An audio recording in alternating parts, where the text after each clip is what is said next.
Good morning, everyone. It's really gross outside again, but I'm trying to not pay attention to that right now.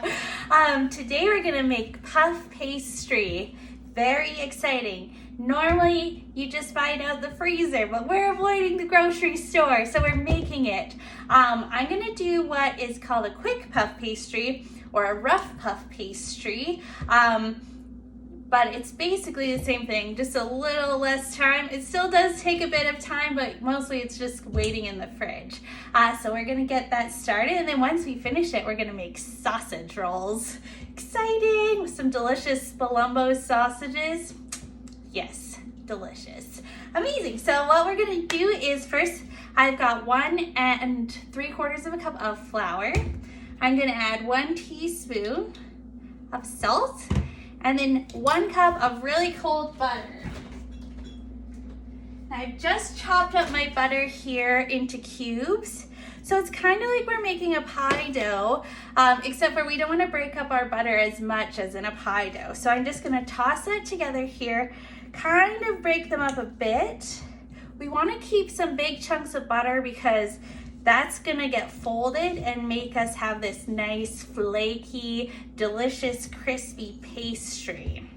So I'm just gonna do that. It's gonna take me a minute or so, and then we'll go. All right, so I've worked our butter in. If you can see, there's some real big chunks in here still, as well as our flour looks kind of mealy. There is butter worked into it, little smaller pieces of butter, but there's still all these big chunks, so that's perfect. So now we're just gonna add some really cold water to it. I've got about 1/2 cup here. I'm gonna stir it in. And just judge on like what your dough looks like. If it's super dry, add a little bit more water, but go slowly if you think you're not gonna need that much water. We don't wanna get this super wet, but we want it to stick together. So just stirring that in there. Rest of this here. And then we're gonna just wrap this up in saran wrap and let it sit in the fridge for about 1/2 hour, just so the water gets absorbed into the flour. This looks good. So I'm gonna press it out together on my counter into a rectangle sort of a shape. You can feel the butter in there. Delicious. So normally a puff pastry, you make a dough, and then you make a butter pat and you wrap the dough around it and you layer that. But instead we have all these chunks of butter in here. So when we layer it, it'll go that way. Awesome, so this looks perfect. I'm just gonna press it down into kind of a rectangle shape, saran wrap it, pop it in the fridge, and we'll see you in about 30 minutes. It's been 30 minutes. I cleaned my freezer while waiting, so yay, productive. So this is our dough. It sat for the 30 minutes, and now we're gonna roll it out into a large rectangle. I just have a floured surface here and a little flour on top. You don't wanna add too much more flour into this, so try to reduce the amount of flour you add. But we're just gonna roll it, and it's kind of hard to tell, but you can see there's a lot of big butter chunks, not bug chunks, that would be gross.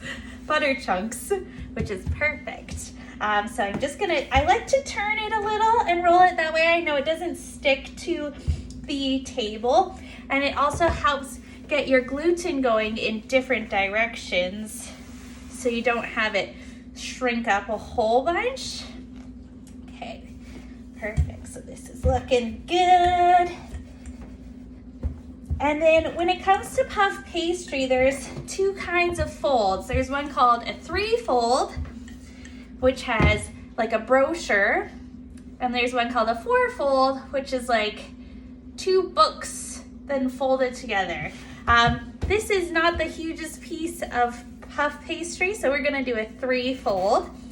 So think about 1/3 of your dough, and then you're gonna fold it up just like a letter. It's also called a letter fold probably somewhere, but that's not what I called it. And then the top one on top. And you want to press it in. And then I'm going to do this in the other direction. So we're just going to put a little more flour and roll it out. It's gonna be a little harder to roll this time because we've just worked it a bit, so we've built up some gluten. Okay. Perfect, so we're gonna do that again this way. About a third, and a third. I'm just gonna do a light roll on top to kind of press things in. Then I'm gonna wrap this again in saran wrap, pop it in the fridge another 30 minutes, and we're gonna do that again. So every time we fold this, it's making layers and layers and layers and layers of delicious butter that'll puff up and go all crispy. So it's been 30 minutes, so I'm gonna do the same thing. I'm gonna roll it out, fold it into thirds, roll that out, fold it into thirds, and then pop it back in the fridge for another 30 minutes.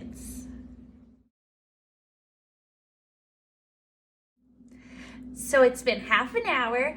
You can see here, I just cut off half the dough because I'm gonna save half of it for another day to make something. But you can see here all these lines. Those are all little layers of butter, which is gonna be so good. So I'm gonna roll this out into a long rectangle for our sausage rolls now, and then we'll get it all going. So I've rolled out the half of the pastry, puff pastry, into a long rectangle. I'm making sausage rolls, so imagine your sausage going down the middle of this, and then on either side, I'm gonna cut little lines so that I can kind of braid the dough over each other and make it look beautiful. So I'm gonna start with the top and just cut in. So just keeping like these little strips all the way down this side and then all the way down the other side, but make sure they don't touch in the middle. We want about 2 inches in the middle where they don't get cut. All right, got all our little cuts in there. So now for the sausage part, I'm gonna put a little bit of mustard on the bottom. You don't have to do this. I just really love mustard. So I'm just gonna smear that on. This is just a little Dijon mustard. I here have Spalumbo's chicken apple sausage, which is my favorite. And I just took it out of the casing, and then I'm gonna scoop it down in the middle. And this is raw. You don't wanna cook it yet. It's gonna get cooked in the oven. So you can make these any size. One day when we can have parties again, they make great appetizers.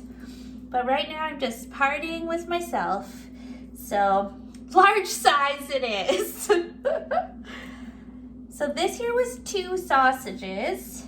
They're gonna be pretty big, but you could definitely go smaller. Or maybe if you're a vegetarian, you could do like something with sweet potatoes or chickpeas, kind of mash them up so they are more of a puree. That'd be really good too. And yeah, you can use any sausage. You could even use like a breakfast sausage. I've never been to England, so I don't know exactly what's the traditional sausage in here. Perfect. So now what we're gonna do is we're gonna take, I'll start over here so you can see it better. You're gonna start at the top, but you'll take one little strip and then you're gonna cross it over with another and continue down for the whole thing, and it will have this beautiful braid look. That's gonna take me a minute or two, so I'm gonna get started on that. How beautiful does that look? It's pretty braid, and it was just as overlapping. So I'm gonna cut this into maybe like 3-inch sizes, but like I said, you can cut small ones if you want like little nuggets of goodness. So we'll cut that, and then I've made an egg wash, which is just 1 egg with a pinch of salt and a pinch of sugar. And I've got a lined baking tray. So once I get them on the tray, I have my egg wash. Just gonna glaze it on top. And then I'm gonna bake it in a 425-degree oven. Probably it's gonna take about 20 minutes. You just wanna make sure your crust is golden and that your sausage is cooked all the way through. So I'll put it in. It took about 30 minutes, but our sausage rolls are all baked. Look how beautiful they are. You wanna make sure your puff pastry is nice and golden. That's gonna mean it's baked. So awesome, now you know how to make puff pastry. So easy, just takes a little bit of time. And you can make it in advance, just keep it in the fridge, pop it in your freezer, it lasts a while. Just make sure it's saran wrapped.